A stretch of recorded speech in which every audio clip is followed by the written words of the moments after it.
الحمدللہ وحدہ لا شریک لہ والصلاة والسلام علی من لا نبی بعدہ وعلی آلہ واصحابہ الذین اوفوا عہدہ اما بعد۔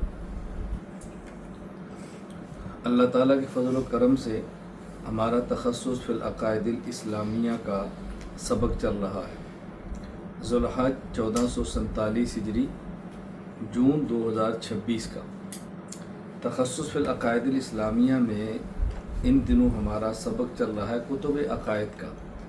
آپ کے علم میں ہے کہ ہم تخصص فی العقائد الاسلامیہ میں 6 کتب عقائد پڑھتے ہیں۔ نمبر 1 العقائد الاسلامیہ جو میری تصنیف ہے۔ نمبر 2 کتاب العقائد وہ بھی میری تصنیف ہے۔ نمبر 3 العقیدۃ الحسنہ حضرت شاہ ولی اللہ محدث دہلوی رحمہ اللہ تعالیٰ کی۔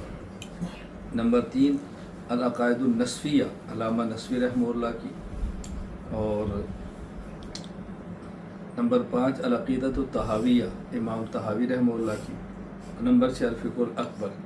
تو یہ 6 کتب عقائد ہیں جس کا ہم سبق پڑھتے ہیں۔ العقائد الاسلامیہ، کتاب العقائد، العقیدۃ الحسنہ، العقائد النصفیہ، العقیدۃ الطحاویہ اور الفقہ الاکبر۔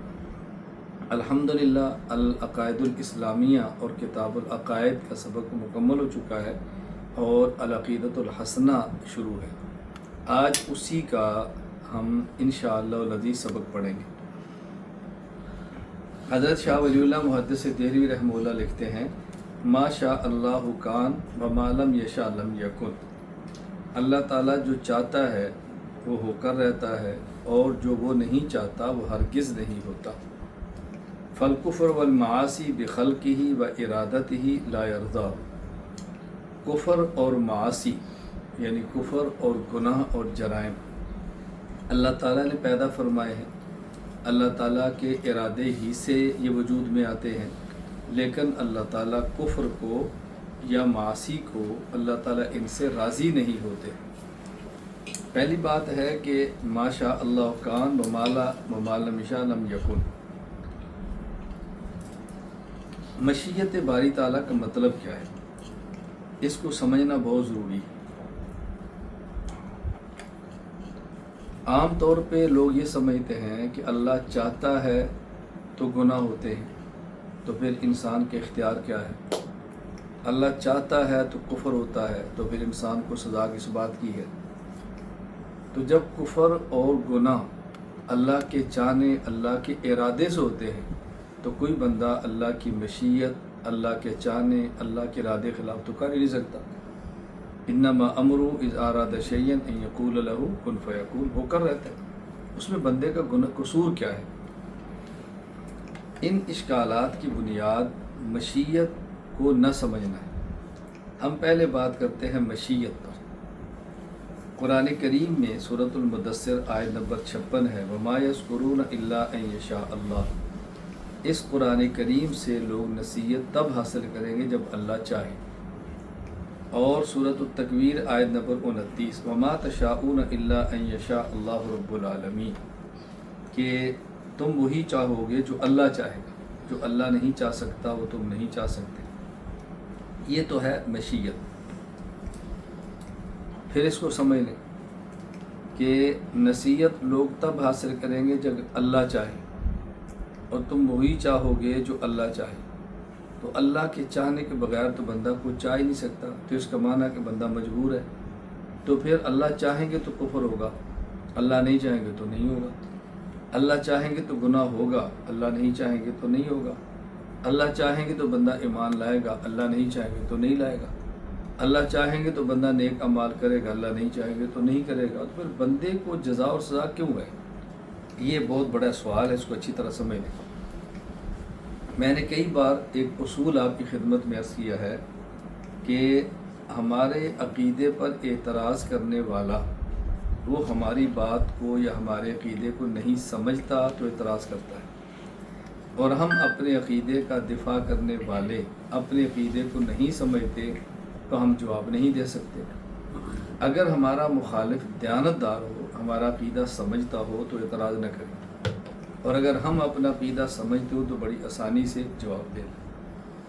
اب یہ سوال مشیت باری اللہ تعالیٰ کی مشیت کو نہ سمجھنے کی وجہ سے۔ مشیت باری کا معنی کیا ہے؟ اللہ تعالیٰ نے چاہا کہ اپنے بندے کو دونوں قسم کا اختیار دے دیں، چاہے تو ایمان لائے اور چاہے تو ایمان نہ لائے، چاہے تو ایمان لائے چاہے تو کفر کرے، چاہے تو نیک عمل کرے اور چاہے تو گناہ کرے۔ یہ ہے اللہ کی مشیت۔ اللہ نے چاہا کہ بندے کو دونوں اختیار دے۔ تو جب ہم کہتے ہیں نا کہ اللہ چاہتا ہے تو بندہ ایمان لاتا ہے، اس کا مطلب اگر اللہ یہ نہ چاہتے کہ میں بندوں کو ایمان کا راستہ دکھاؤں تو بندہ ایمان کیسے لاتا؟ اگر اللہ نہ چاہتا کہ میں کفر کا راستہ دکھاؤں تو بندہ کیسے کفر اختیار کرتا؟ تو مشیت کا معنی یہ ہے کہ اللہ تعالیٰ نے چاہا کہ میں اپنے بندے کو اختیار دوں، وہ چاہے تو ایمان لائے اور چاہے تو کفر کرے۔ تو اگر کوئی بندہ ایمان لاتا ہے تو کیوں لاتا ہے؟ اس لیے کہ اللہ تعالیٰ نے چاہا کہ میں اپنے بندے کو اختیار دے دوں، وہ چاہے تو ایمان لائے اور چاہے تو نہ لائے۔ اللہ تعالیٰ نے چاہا کہ میں اپنے بندے کو اختیار دے دوں، وہ چاہے تو کفر اختیار کرے اور چاہے تو نہ کرے۔ میں اس کو دوسرے لفظ میں سمجھاتا ہوں کہ اللہ تعالیٰ نے چاہا کہ میں دو آپشن رکھ دوں، چاہو تو یہ کر لو چاہو تو یہ کر لو۔ تو بندہ ایمان کیوں لا رہا ہے؟ اس لیے کہ اللہ نے بندے کو ایمان لانے کے اختیار دیا ہے۔ بندہ کفر کیوں اختیار کر رہا ہے؟ کہ اللہ تعالیٰ نے کفر کا اختیار دیا ہے۔ بندہ نیک عمل کیوں کرتا ہے؟ اللہ تعالیٰ نے بندے کو نیک عمل کا اختیار دیا ہے۔ گناہ کیوں کرتا ہے؟ کہ اللہ تعالیٰ نے بندے کو گناہ کرنے کا اختیار دیا ہے۔ اگر اللہ کفر کا اختیار ہی نہ دیتے، گناہ کا اختیار ہی نہ دیتے تو بندہ کیسے کفر کر سکتا تھا؟ ہم یہ سمجھتے ہیں کہ اللہ چاہتا ہے کہ بندہ کفر کرے، یہ مشیت کا معنی نہیں ہے۔ اللہ چاہتا ہے کہ بندہ گناہ کرے، یہ معنی نہیں ہے۔ یہ چاہنا وہ ہے جو ہمارے عرف میں چلتا ہے، ہماری سوسائٹی میں چلتا ہے۔ ہم کہتے ہیں نا میں نے چاہا تو کیا، میں نے نہ چاہا تو نہ کیا، میں چاہوں تو کروں گا، نہیں چاہوں تو نہیں کروں گا۔ ایک ہے مشیت کا یہ معنی، اور ایک ہے مشیت کا وہ معنی جو میں بتا رہا ہوں کہ اللہ نے چاہا کہ میں بندے کو ایمان اور کفر دونوں کا اختیار دوں۔ اللہ نے چاہا کہ میں اپنے بندے کو نیک عمل اور گناہ دونوں کے اختیار دوں۔ باقی بندے کی مرضی ہے، وہ ایمان لائے کفر کرے، اس کو اختیار ہے، چاہے تو نیک عمل کرے چاہے تو برا کرے، تبھی تو جزا سزا ہوگی۔ بات سمجھ آ گئی؟ تو مشیت کا معنی یہ نہیں ہے کہ اللہ چاہتے ہیں بندہ ایمان لائے تو بندہ ایمان لاتا ہے، اللہ چاہتے ہیں بندہ کفر کرے تو بندہ کفر کرتا ہے۔ نہیں، اللہ نے چاہا کہ میں بندے کو ایمان اور کفر دونوں کے اختیار دوں۔ اب اس کی مرضی ہے ایمان لائے تو اس کی مرضی ہے کہ وہ کفر اختیار کرے۔ تیسرا راستہ نہیں، ایمان بھی نہ ہو کفر بھی نہ ہو۔ میں اس کو ایک مثال سے سمجھاتا ہوں۔ آج اگر ہم ٹریفک قوانین کو پڑھتے ہیں یا ٹریفک قوانین سے واقف ہیں تو آپ دیکھیں ہماری گاڑی سیدھی جا رہی ہو اور آگے روڈ رک جائے گا اور آگے ایک اشارہ دیا ہوگا، وہ اشارہ ہوگا نیلے رنگ کا، ادھر یا ادھر۔ اس کا معنی کیا ہے کہ آپ نے یا ادھر جانا ہے یا ادھر جانا ہے، آپ ان دو کے علاوہ اور کوئی راستہ اختیار نہیں کر سکتے۔ آپ چاہو تو یہ کرو اور چاہو تو یہ کرو۔ تو اس کا معنی کیا ہے کہ حکومت چاہتی ہے کہ ہم آپ کو اختیار دیں، آپ چاہے تو ادھر دیں اور چاہے تو ادھر دیں۔ آپ یہ نہیں کہہ سکتے میں دائیں طرف اس لیے گیا ہوں کہ حکومت چاہتی ہے، نہیں، حکومت چاہتی ہے کہ آپ سیدھی ٹکر نہ ماریں، یا ادھر جائیں یا ادھر دیں۔ تو حکومت نے آپ کو سیدھی ٹکر مارنے سے تو منع کی ہے، لیکن باقی آپ کو لازمی قرار دیا ہے کہ آپ نے یا ادھر جانا ہے یا ادھر جانا ہے۔ ایسا نہیں ہو سکتا کہ آپ گاڑی کو توڑ لیں، آدھی ادھر لے جائیں آدھی ادھر لے جائیں۔ تو اللہ تعالیٰ نے چاہا کہ میں بندے کو اختیار دے دوں، وَهَدَيْنَاهُ النَّجْدَيْنِ، یہ ہم نے راستہ ایمان کا دکھا دیا، کفر کا دکھا دیا۔ اب تمہاری مرضی ایمان کے راستے پر چلو، تمہاری مرضی کفر کے راستے پر چلو۔ یہ معنی ہے وَهَدَيْنَاهُ النَّجْدَيْنِ کا۔ تو یہ اگر آپ مشیت کا معنی سمجھ لیں گے تو کبھی مشیت پر اشکال پیدا نہیں ہوگا۔ تو لوگ سمجھتے ہیں کہ اللہ نے چاہا تو میں نے کفر کیا تو میرا کیا اختیار ہے؟ نہیں، اللہ نے یہ نہیں چاہا تم کفر کرو، اللہ نے یہ چاہا کہ میں تمہیں کفر کا بھی اختیار دوں۔ اگر اللہ تعالیٰ نہ چاہے تو بندہ نہیں کر سکتا، اس کا معنی اگر اللہ تعالیٰ کسی بندے کفر کے اختیار ہی نہ دیں تو بندہ کفر کیسے اختیار کر سکتا ہے؟ اگر اللہ کسی کو گناہ کے اختیار ہی نہ دیں تو بندہ گناہ کیسے کر سکتا ہے؟ یہ معنی ہے اللہ